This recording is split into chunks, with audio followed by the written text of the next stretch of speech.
네, 집단 성폭행 혐의로 징역 6년의 실형을 선고받은 정준영 씨의 판결문이 일부 공개되면서 그동안 알려지지 않았던 그들의 범죄 행각도 드러났습니다. 그야말로 상상을 초월했는데요. 한번 짚어보겠습니다. 이 팀장, 그러니까 판사가 범죄 내역을 다 정리를 해놨는데 굉장히 양이 많았다고요. 네, 그렇습니다. 이 정준영 씨와 최종훈 씨 등 이른바 이 정준영 일당의 집단 성폭행 사건 판결문은 67페이지에 이르는데요.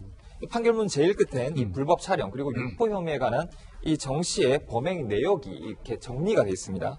그런데 이 범행 내용이라는 것이 이 표로 정리하지 않으면 다 열거가 어려울 정도로 그 양이 방대했습니다.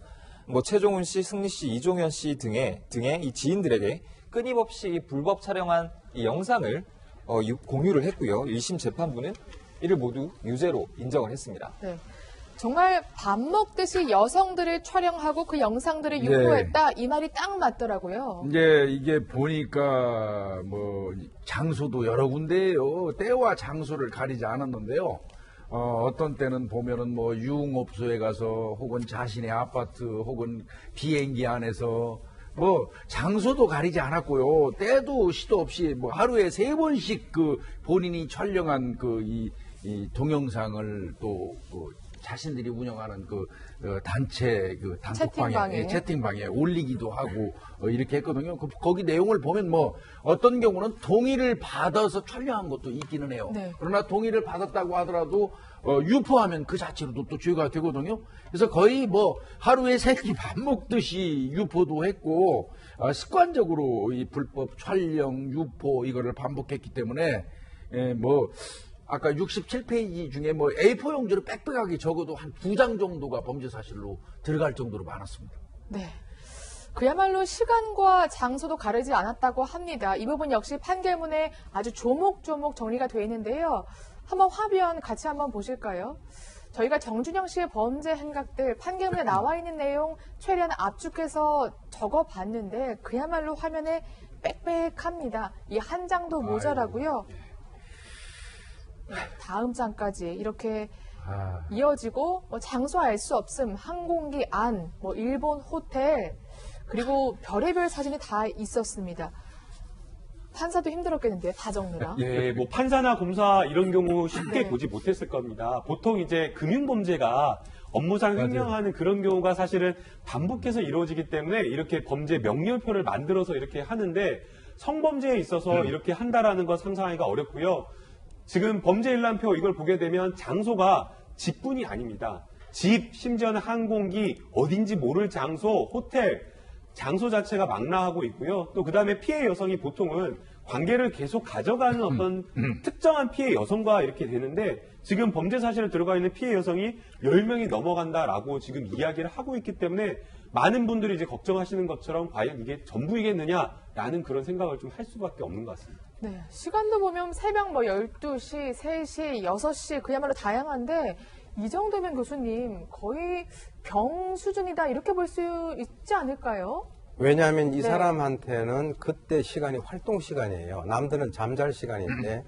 그런데 이제 처음에는 아마 이 정 씨 같은 경우가 나에게 왜 이런 꿈 같은 일들이 계속될까. 누구한테 제의만 하면 바로 여성들이 따라오고 또 술 마시고 성관계하고 하는 이런 거.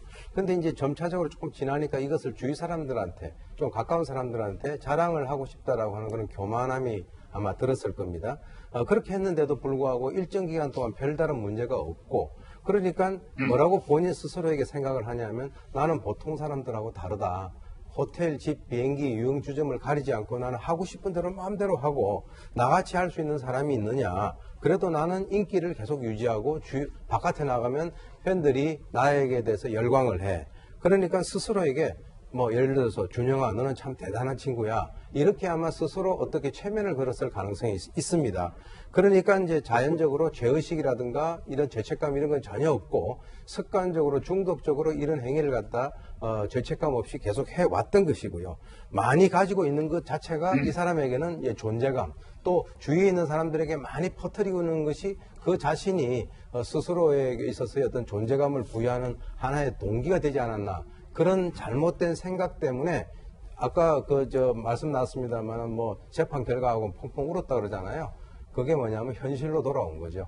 이제서야 현실로 돌아왔다. 이렇게 볼 수 있군요. 사실 많은 사람들에게 영상을 보여주거나 유포한다는 건 그만큼 들킬 가능성이 커진다는 건데 네, 예. 죄의식이 없었던 걸까요? 아니면 그 뭔가 단체방에 있는 사람들은 우리는 하나야 뭐 이런 못된 마음을 품었던 걸까요? 오 교수님 앞에서 설명하셨듯이 네. 제가 볼 때는 이 사람은 이미 음란물에 중독된 사람이라고 보여지고요. 네. 따라서 이 사람은 이후에도 치료가 좀 병과돼야 된다고 저는 생각이 들어요. 본인 입장에서는 이런 행위 자체가 이게 하나의 놀이입니다, 놀이. 놀이였다. 그렇기 때문에 죄의식이 거기에 결부될 수가 없다고 저는 판단이 들고요. 이 사람 모직하면 경찰에서 이런 얘기도 해요. 경찰에서 계속해서 저 황금폰이라는 걸 찾아내면서 많이 삭제했음에도 불구하고 네. 남은 거, 여분으로 남은 거를 이제 찾아냈는데 자, 이 여성을 하나 또 발견해갖고 얘기를 하면 본인도 몰라가지고 또 나왔어요? 이럴 정도였다고 그래요. 그러니까 얼마나 많이 했는지 본인 스스로도 지금 모르는 그런 지경에 이르렀거든요.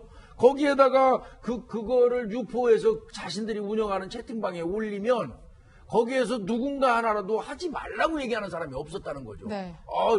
야, 또 올려줘서 재밌어. 뭐 이런 등등의 어떻게 보면 격려하는 현상이 벌어지다 보니까 정준영 입장에서는 그게 죄라고 생각해 본 적이 없는 것이죠. 네. 법원은 이렇게 말했습니다. 정순영 씨에 대해서 피해 여성들을 단순한 성적 쾌락의 도구로 인식하고 심각하게 왜곡된 성의식을 갖고 있다. 이렇게 얘기를 한 건데 글쎄요. 징역 6년 지금 살고 나온다고 해서 교화가 될까? 과연 이 사람이 바뀔까? 이런 생각도 드는 게 사실이거든요. 글쎄, 교화가 될지 안 될지는 개인이 가지고 있는 어떤 그 생각에 좌우되겠습니다만, 개인적으로는 교화가 되길 바랍니다. 왜냐하면 교화되지 않고 앞으로 이런 상태로 인생을 살아가기에는 남아있는 날들이 너무 많죠.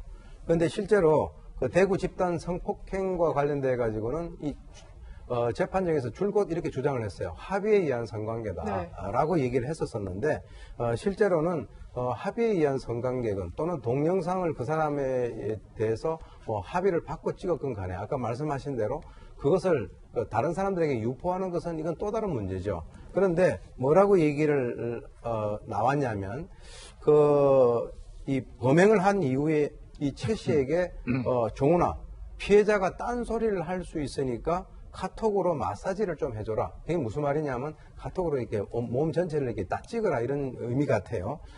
그렇게 하면서 2015년 12월에 지인들이 포함이 돼 있는 그 대화방에서 성공했다.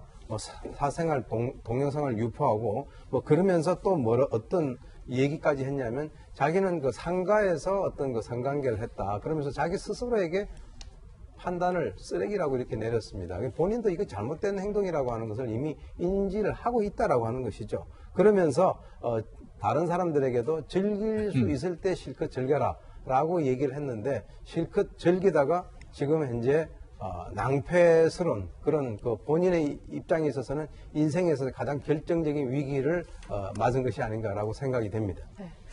이렇게 정준영 씨에게 피해를 당한 피해 여성들만 지금 10명 안팎입니다. 더 드러나지 않은 부분도 분명히 있겠죠. 하지만 만약에 이 피해 여성들이 정준영 씨에게 손해배상을 청구한다면 받을 수 있습니까? 네, 당연히 받을 수 있습니다. 위자료나 이런 네. 것들 받을 수가 있고요. 범죄 사실이나 범죄 피해 사실에 따라서 그 위자료 금액이 달라질 수가 있습니다.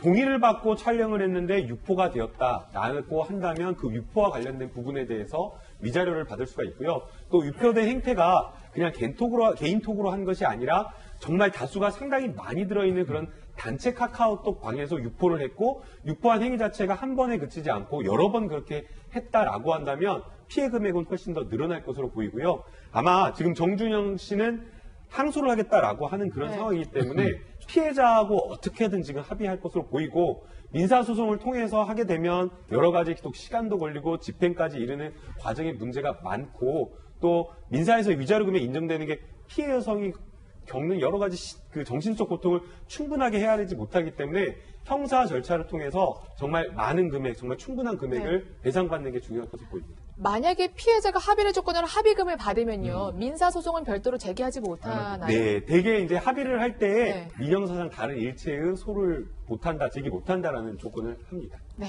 알겠습니다.